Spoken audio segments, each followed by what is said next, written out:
The Haunted Hotel, Chapter 2.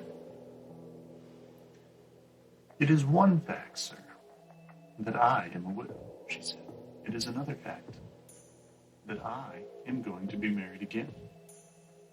There she paused and smiled at some thought that occurred to her. Dr. Wybrow was not favorably impressed by her smile. There was something at once sad and cruel in it. It came slowly and went away suddenly. He began to doubt whether he had been wise in acting on her first impression. His mind reverted to the commonplace patience and the discoverable maladies that were waiting for her. With certain tender regrets, the lady went on. My approaching marriage, she said, has one embarrassing circumstance connected with it. The gentleman whose wife I am to be was engaged to another lady when he happened to meet with me abroad. The lady minded being his only family related to him as cousins.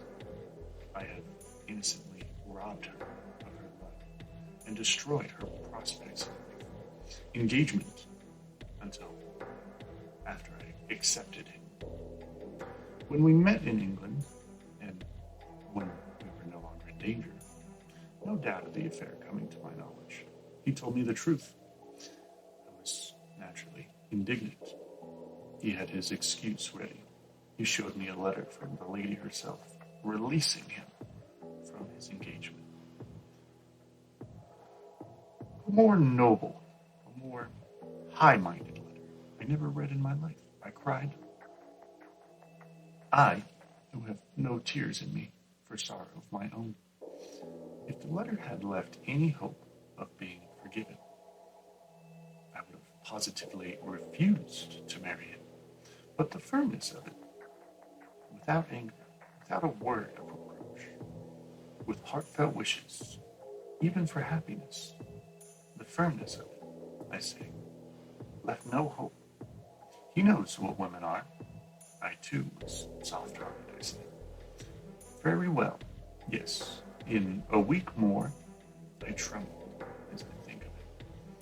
We're able to be married. She did really tremble. She was obligated to pause and compose herself before she could go on. The doctor, waiting for more facts, began to fear that he stood committed to a long story. Forgive me for reminding you that I am a suffering person waiting for me, he said. The sooner you can come to the point, the better, my other patients, and for me. The strange smile at once, so sad and cruel, showed itself again on the lady's lips. Every word I have said to the point, she answered. You will see it yourself in a moment more. She resumed her narrative. Yesterday, you need fear no long story, sir. Only yesterday, I was among the visitors at one of your English luncheon parties.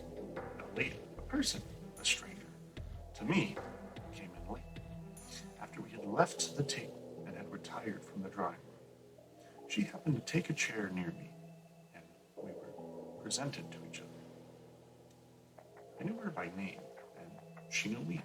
It was the woman with whom I had robbed of her lover, the woman who written the noble, interesting letter.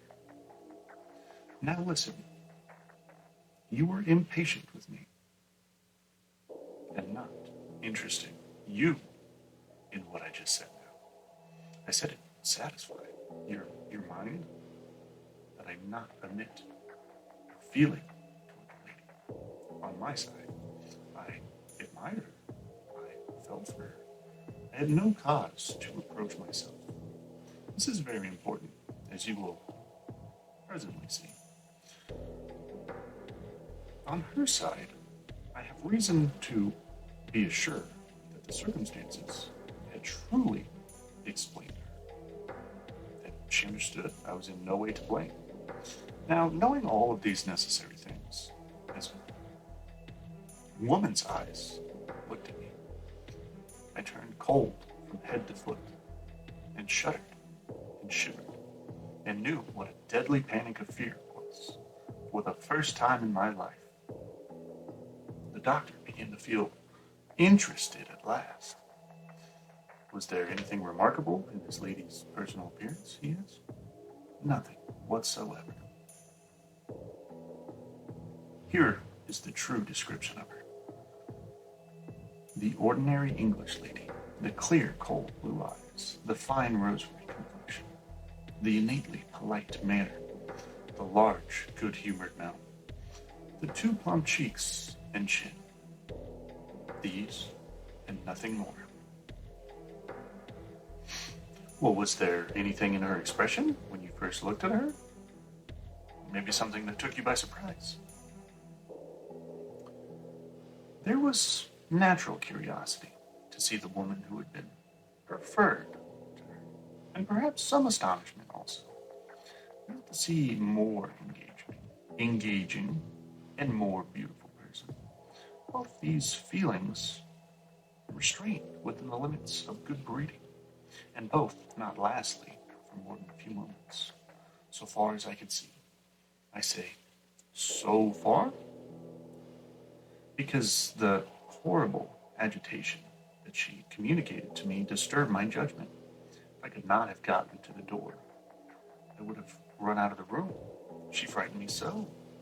I was even able to stand up, barely. I sank back into my chair. I stared, horror-struck, at the calm blue eyes that were only looking at me with a gentle surprise. To say they affected me like the eyes of a serpent is to say nothing. I felt her soul in them, looking into mine. Looking, if such thing can be, unconsciously to her own mortal self.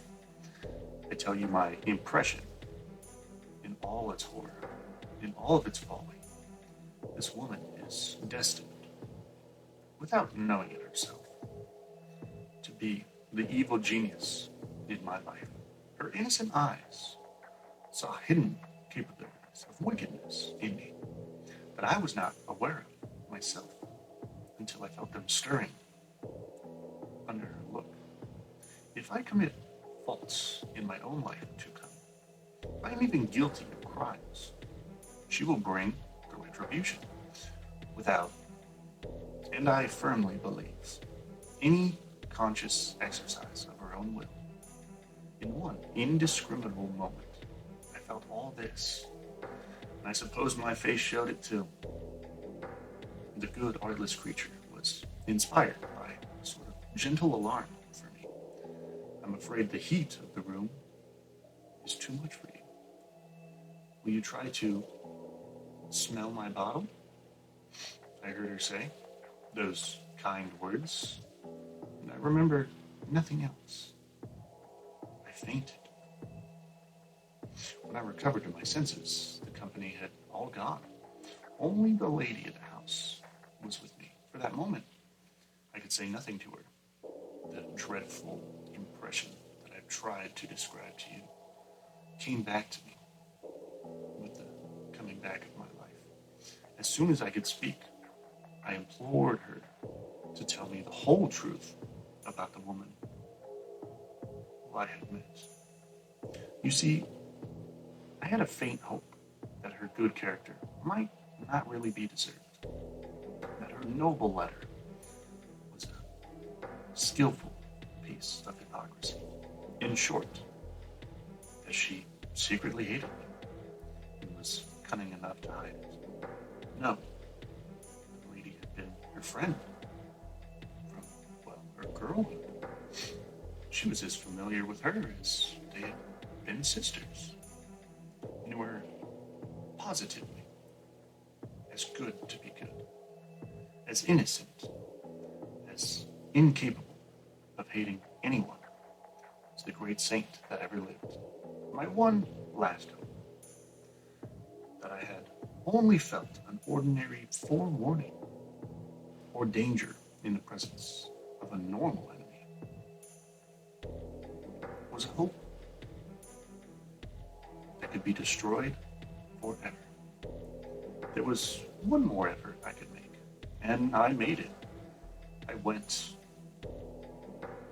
next to the man whom I am to marry. I implored him to release me from my promise. He refused. I declared I would break my engagement. He showed me the letter from his sisters, letters from his brothers, and his dear friends, all entrusting him to think again before he made me his wife, all repeating reports of me in Paris, London, which are so vile lies. If you refuse to marry me, he said, you admit that these reports are true. You admit that you are afraid to face society. In the character of my wife, what could I answer? There was no way to contradict him. He was plainly right. If I persisted in the refusal, the utter destruction of my reputation would be the result. I consented to the wedding, and it takes place as we had arranged it and left it.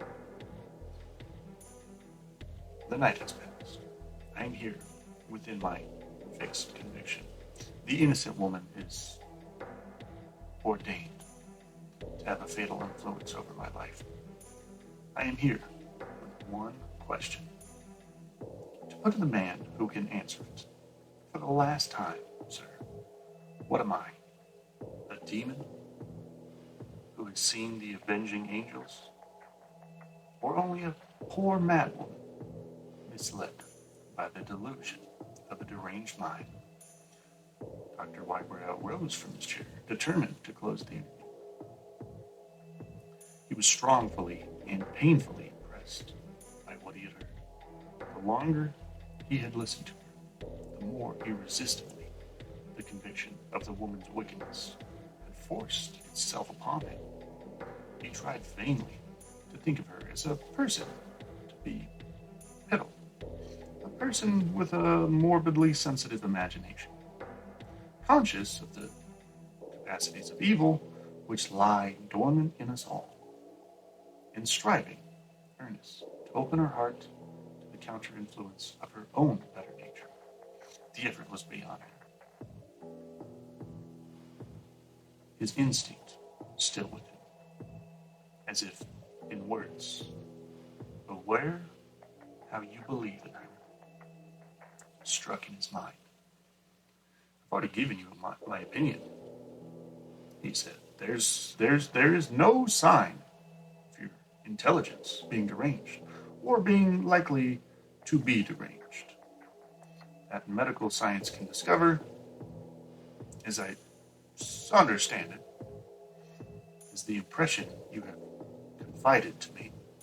I can only say that yours is a case for spiritual rather than medical advice.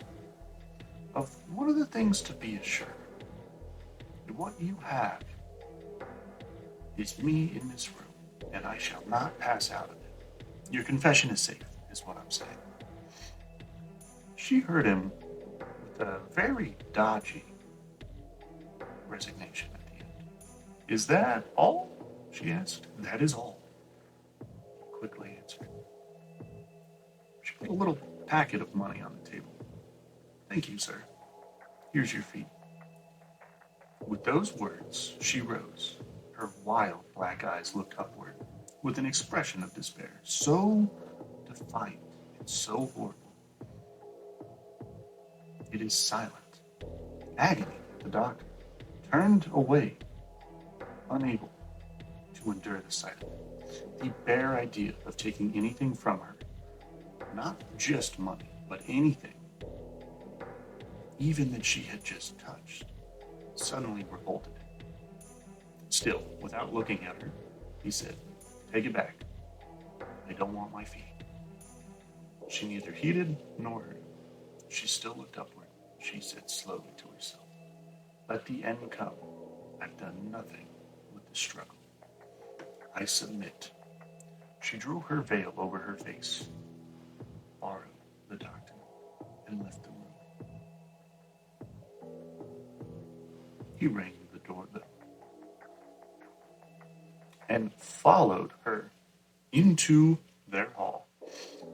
As the servant closed the door on her, a sudden impulse of curiosity, utterly unworthy of him, and at the same time, utterly irresistible, sprang up in the doctor's mind. Blushing like a schoolboy, he said to the servant, "Follow her home and find out her name."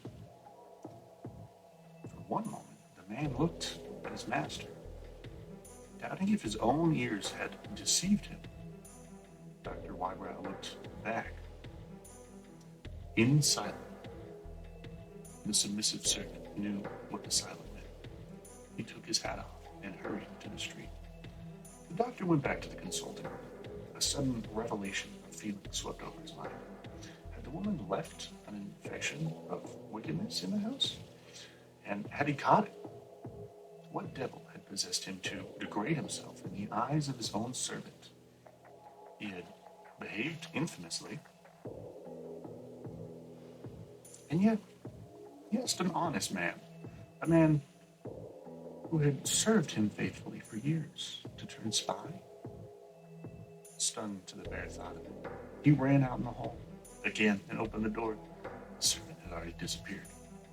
It was too late to call him back, but one refuge from his contempt for himself was now open to him. The refuge of work. He got into his carriage and went rounds among his patients. In the infamous physician could have shaken his own reputation, he would have done it that afternoon. Never before had he made himself so little welcome at the bedside. Never before had he put off until tomorrow the prescription which ought to have been written, the opinion which ought to have been given today. He went home earlier than usual, unutterably dissatisfied with himself. The servant had returned. Dr. Wybrow was ashamed to question him. The man reported the results of his errand without waiting to be asked. The lady's name is Countess Norana. She lives at, without waiting to hear where she lived. The doctor acknowledged all important discovery of her name by a silent bend of his head and entered his consulting room. The fee that he had vainly refused still lay there in its little white paper covering on the table. He sealed it up in an envelope, addressed it to the poor box of the nearest police court, and called the servant in. Directed him to make the magistrate the next morning. Faithful to his duties, the servant waited to ask the customary question. "Do you dine at home today, sir?" After a moment's hesitation, he said, "No, I shall dine at the club." The most easily deteriorate of all his moral qualities is the quality called conscience. In one state of a man's mind, his conscience is the severest judge that can press sentence on it. In another state, he and his conscience are the best possible terms with each other in the comfortable capacity in which accompanies, not just him. When Dr. Wybrow left his house for the second time, he did not even attempt to conceal from himself that his sole object in dining at the club was to hear what the world said about Countess Norana. If you enjoyed Chapter 2, stay tuned, as we will be reading Chapter 3 very shortly. I want to just take a quick moment and thank you if you made it this far. And I look forward to hearing what you guys have to say. if any thoughts, any readings down below. And we look forward to seeing you next time at Plague Library.